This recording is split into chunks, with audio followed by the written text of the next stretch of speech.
Magandang hapon, Pilipinas. Aalamin natin ngayon ang Ladies Buzz with Miss Angel Locsin. Hi, Tito Boy. I'm really happy to see that you are happy.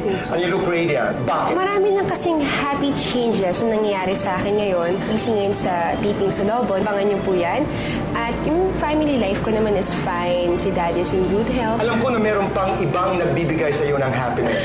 Tito Boy, yung happiness ko ngayon ay dahil pinagkatiwalaan ko kasi ako ulit ng Avon para maging inspirasyon sa kanilang first celebrity fragrance. And the fragrance is called? Angel Locsin Wish of Happiness. Sobrang love ko to. Kasi na-capture niya yung lahat ng mga kaligayahan ko. Yung totoong kaligayahan na mula sa puso. Tamang combination po siya ng floral and citrus notes na perfect po siya pang everyday natin. Pasubok naman, no?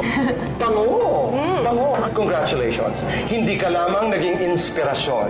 A global beauty giant like Avon actually named a fragrance after you. How is Avon supporting your launch? Nagkaroon po kami ng press launch 2 weeks ago. And for the first time, nagkaroon po ang Avon ng TV commercial para sa fragrance. Ngayong Pasko, what can be a better gift than happiness in a bottle? Angel Locsin Wish of Happiness fragrance from Avon. Exclusively available sa lahat ng Avon branches nationwide. Contact your Avon lady now or text WISH to 2929. I wish all of you true happiness from the heart.